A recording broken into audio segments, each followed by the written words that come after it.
बिस्मिल्लाहिर्रहमानिर्रहीम। नाज़रीन व सामईन, अस्सलामु अलैकुम वरहमतुल्लाहि वबरकातुहू। नाज़रीन व सामईन, इस वीडियो में हज़रत हवा अलैहिस्सलाम की पैदाइश और जन्नत में रहने का हुक्म के बारे में बताएंगे। आपसे इल्तिमास है कि वीडियो को आखिर तक लाजमी देखिएगा।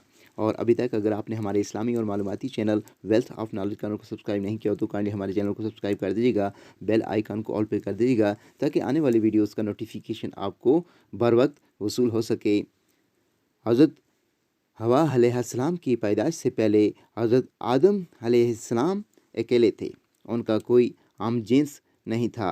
अल्लाह सुब्हानहू व तआला ने उनकी दिलजोई और तस्कीन के लिए उन्हीं के जिस्म में से बाएं तरफ की छोटी पसली से हज़रत हवा अलैहिस्सलाम को पैदा फरमाया और उनकी बीवी बनाकर उन्हें जन्नत में रहने का हुक्म दिया। फरमान इलाही है जिसका तर्जमा ये है, वही है जिसने तुम्हें एक जान से पैदा किया और इसी से उसकी बीवी पैदा की ताकि वो इस से सुकून हासिल करे। हमने कहा, ए आदम, आप और आपकी बीवी हवा जन्नत में रहो। अहादीस रसूल अकरम सल्लल्लाहु अलैहि व आलिहि वसल्लम का मफ़हूम है, औरतों से हुस्ने सलूक से पेश आओ क्योंकि वो टेढ़ी पसली से पैदा की गई हैं।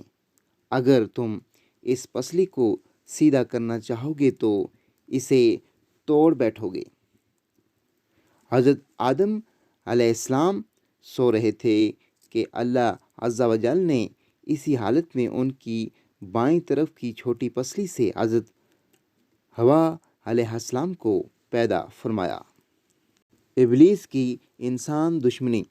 जब अल्लाह सुब्हानहू व तआला ने हज़रत आदम व हवा अलैहिस्सलाम को इज़्ज़त व इकराम से नवाजते हुए जन्नत में रहने का हुक्म दिया तो शैतान को इंसान की ये इज़्ज़त व तकरीम बर्दाश्त न हुई। उसने उसी वक्त से ही इंसानों को गुमराह करने का मंसूबा बना लिया। इंसान से दुश्मनी के लिए उसने अल्लाह ताला से मोहलत तलब की। अल्लाह अज़्ज़ा वजल ने उसे क़यामत तक के लिए मोहलत दे दी। फरमान इलाही है जिसका तर्जमा ये है, इस शैतान ने कहा, ए अल्लाह, चूँकि आपने मुझे गुमराह कर दिया है इसलिए मैं इन इंसानों को गुमराह करने के लिए आपकी सीधी राह पर घात लगाकर ज़रूर बैठूँगा, फिर इन पर हमला करूँगा।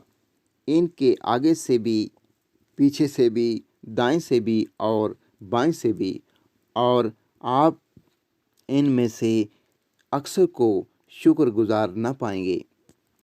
इब्लीस ने कहा कि अब जब कि आपने इस शख्स को मुझ पर फजीलत दे ही दी है तो मुझे क़यामत के दिन तक मोहलत दे दीजिए, मैं इसकी औलाद में से सब को ज़रूर अपने काबू में कर लूँगा।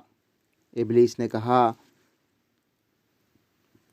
ऐ मेरे रब, मुझे उस दिन तक मोहलत दे दीजिए जब लोग दोबारा उठाए जाएंगे। अल्लाह ने फरमाया, तुझे मोहलत दी जाती है उस दिन तक जिसका वक्त मालूम है। इब्लीस ने कहा, आपकी इज़्ज़त की कसम, मैं उन सब लोगों को बहका कर रहूँगा सिवाय तेरे मुखलस बंदों के। रसूल अकरम सल्लल्लाहु अलैहि व आलिहि वसल्लम ने फरमाया, यकीन मानो शैतान आदम अलैहिस्सलाम की औलाद को गुमराह करने के लिए इस्लाम की राह पर बैठा हुआ उनके दिलों में ये वसवसा डालता है कि अफसोस, तुम अपने बाप दादा का दीन छोड़कर मुसलमान हो रहे हो। सादतमंद लोग उसकी बात ठुकरा कर मुसलमान हो जाते हैं। फिर शैतान जहाद की राह पर बैठ कर कहता है कि जहाद क्यों करते हो, तुम मारे जाओगे, तुम्हारी औरत किसी और से निकाह कर लेगी और तुम्हारा माल तकसीम कर लिया जाएगा। मगर सादतमंद लोग उसकी बात रद्द करके जहाद के लिए निकल पड़ते हैं। ऐसे लोग यकीनन जन्नती हैं, खा शहीद हो जाएं या डूब कर या कुचल कर मर जाएं। अल्लाह ताला की बनी आदम को ابلیس کی دشمنی پر تنبیہ۔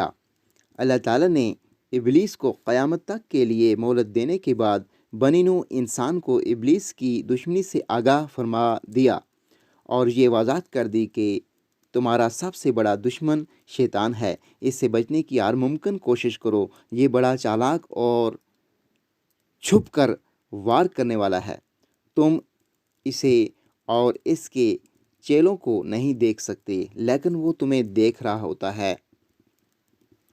اسی نے تمہارے ماں باپ کو دھوکہ دے کر جنت کی آرام دہ زندگی سے محروم کروا دیا تھا۔ فرمان الہی ہے جس کا ترجمہ یہ ہے، اللہ نے فرمایا اے ابلیس جا، ان آدم علیہ السلام کی اولاد میں سے جو بھی تیری پیروی کریں گے تم سب کی سزا جہنم ہی ہے جو پورا بدلہ ہے، اور ان اولاد آدم میں سے تو جسے بھی اپنی آواز خوشنما الفاظ سے گمراہ کر سکتا ہے کر لے، ان پر اپنے سوار اور پیادے بھی دوڑا، ان کے مال اور اولاد میں بھی اپنا حصہ حاصل کر لے، ان سے جھوٹے وعدے بھی کر لے، اور ان اولاد آدم سے شیطان کے سارے وعدے محض دھوکہ ہی ہیں۔ اللہ نے فرمایا بے شک میرے مخلص بندوں پر تیرا کوئی زور نہیں چلے گا اور تمہارا رب ان مخلص بندوں کی دستے گیری کرنے کے لیے کافی ہے۔